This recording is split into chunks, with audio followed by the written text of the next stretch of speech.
നേടും ഇത്തവണത്തെ Ballon d'Or? Football ആരാധകർക്കിടയിലെ ചർച്ചാ വിഷയമാണിത്. ചാമ്പ്യൻസ് ലീഗ് നേടുന്ന ആളുകൾ വേണം ബാലൻഡിയർ നേടേണ്ടതെന്ന് ക്രിസ്ത്യാനോ റൊണാൾഡോയുടെ വാക്കുകളാണിപ്പോൾ ഒരു ഇടവേളയ്ക്ക് ഇപ്പുറം വീണ്ടും ബാലൻഡിയർ പുരസ്കാരത്തെക്കുറിച്ചുള്ള സോഷ്യൽ മീഡിയകൾ ചർച്ചയ്ക്ക് ഇടമൊരുക്കിയത്. 2013 റൊണാൾഡോ പുരസ്കാരത്തിലെത്തിയത് ചാമ്പ്യൻസ് ലീഗ് അടക്കം 5 കിരീടങ്ങൾ നേടിയ ഫ്രാങ്ക് റിബറിയെ മറികടന്നാണ്. പഴയ ഓർമ്മകൾ പുതുക്കി റൊണാൾഡോയെ ട്രോളി റിബറി രംഗത്തെത്തിയതോടെ ഇപ്പോൾ സോഷ്യൽ മീഡിയകളിൽ ബാലൻഡിയർ പുരസ്കാരത്തെക്കുറിച്ചുള്ള ചർച്ചകൾ സജീവമാണ്. ശരിക്കും ആര് നേടും ബാലൻഡിയർ? നിലവിലെ ബാലൻഡിയർ ജേതാവ് റോഡ്രി പരിക്ക് കാരണം പുറത്തായതിനാൽ ഇത്തവണ പവർ റാങ്കിങ്ങിൽ പോലുമില്ല. ചാമ്പ്യൻസ് ലീഗ് ജയിച്ച PSG-യുടെ ഉസ്മാൻ ഡെംബലെ നാഷൻസ് ലീഗ് ഫൈനലിൽ എത്തിയിട്ടില്ല. നാഷൻസ് ലീഗ് ഫൈനലിൽ എത്തിയ സ്പാനിഷ് താരം യമിൻ യമാലിന് ചാമ്പ്യൻസ് ലീഗ് കിട്ടിയിട്ടുമില്ല. PSG-ക്കൊപ്പം ചാമ്പ്യൻസ് ലീഗും പോർച്ചുഗലിനൊപ്പം നാഷൻസ് ലീഗും ജയിച്ച വിറ്റീഞ്ഞ, യൂന മെൻഡസ് എന്നിവർ പട്ടികയിലുള്ളപ്പോൾ ആർക്കായിരിക്കും കൂടുതൽ മുൻതൂക്കം? യൂറോപ്യൻ ക്ലബ് ഫുട്ബോളിൽ നിന്ന് മെസ്സിയും റൊണാൾഡോയും മാറി സഞ്ചരിക്കാൻ തുടങ്ങിയതോടെ ആര് നേടും ബാലൻഡിയർ എന്ന് ചോദിച്ചാൽ ഒരു ഉത്തരം പെട്ടെന്ന് നൽകാനാവില്ല. കാരണം പ്രകടനത്തിനപ്പുറത്തേക്ക് മെസ്സിയുടെയും ക്രിസ്ത്യാനോയുടെയും പ്രസിദ്ധി പലപ്പോഴും പുരസ്കാരത്തിലെ വോട്ടിങ്ങിനെ തന്നെ സ്വാധീനിച്ചിട്ടുണ്ട് എന്നതും ഒരു സത്യമാണ്. ഇത്തവണ club world cup FIFA world cup മാതൃകയിൽ നടത്തുന്നതോടെ കിരീടം നേടുന്നവരുടെ പ്രകടനവും കണക്കിലെഴുതപ്പെടും.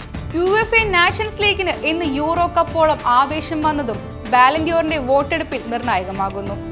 Usman Dembele, Lamine Yamal, Kylian Mbappe, Mohamed Salah, Raphinha, Vitinha താരങ്ങൾ നിറഞ്ഞു നിൽക്കുകയാണ്. UEFA നാഷൻസ് ലീഗിന്റെ കൂടെ പൂർണ്ണതയോടെ ബാലൻഡിയർ പവർ റാങ്കിങ്ങിൽ യുവതാരങ്ങളുടെ പോരാട്ടമാണ്. പവർ റാങ്കിങ്ങിൽ PSG താരങ്ങൾക്കാണ് മുൻതൂക്കം. 20 പേരുടെ പട്ടികയിൽ 9 പേരും ഫ്രഞ്ച് കപ്പിൽ നിന്ന്. ലീഗ് 1 കിരീടവും ചാമ്പ്യൻസ് ലീഗും ഫ്രഞ്ച് കപ്പും ഫ്രഞ്ച് സൂപ്പർ കപ്പും സ്വന്തമാക്കിയ PSG സീസണിൽ കാഴ്ചവെച്ചതാകട്ടെ മിന്നും പ്രകടനമാണ്. PSG സ്ട്രൈക്കർ ഉസ്മാൻ ഡെംബലെയാണ് പട്ടികയിൽ ഒന്നാമത്.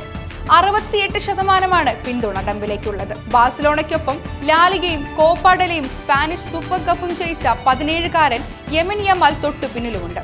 പക്ഷേ നിലവിലെ പിന്തുണ വെറും 17% മാത്രം. യമിൻ യമാൽ നേട്ടത്തിലെത്തിയാൽ 21 വയസ്സിൽ ബാലൻഡിയർ സ്വന്തമാക്കിയ ബ്രസീൽ ഇതിഹാസം റൊണാൾഡോ അസാരിയോയുടെ റെക്കോർഡും സ്വന്തം പേരിലാക്കാനാകും.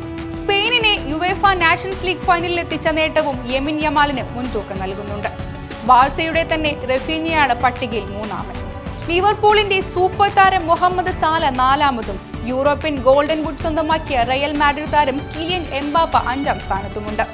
6ഉം 7ഉം സ്ഥാനത്തുള്ളവർ വിറ്റീഞ്ഞ, യൂറോ മെൻഡസ് എന്നിവർക്ക് UEFA നാഷൻസ് ലീഗ് കിരീട നേട്ടത്തോടെ വലിയ പ്രതീക്ഷയുണ്ട്. PSG താരങ്ങൾ പോർച്ചുഗലിന്റെ കിരീട നേട്ടത്തിലും നിർണായകമായി. PSG-യിൽ നിന്ന് 9, ബാഴ്സയിൽ നിന്ന് 4, റയൽ മാഡ്രിഡിൽ നിന്ന് 3ഉം Liverpool, Bayern Munich, Sporting, Arsenal ക്ലബ്ബുകളിൽ നിന്ന് ഓരോ താരങ്ങളും പട്ടികയിലുണ്ട്.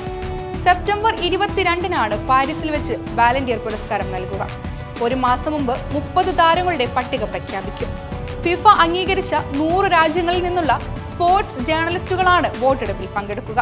ബാലൻഡിയറിന് പുറമെ ടോപ്പ് സ്കോറർക്കുള്ള ഗോൾഡൻ ബൂട്ട് ട്രോഫിയും, മികച്ച യുവതാരത്തിനുള്ള കോപ്പ ട്രോഫിയും, മികച്ച ഗോൾ കീപ്പർക്കുള്ള യാഷിൻ ട്രോഫിയും, മികച്ച പരിശീലകനുള്ള ട്രോഫിയും സമ്മാനിക്കും.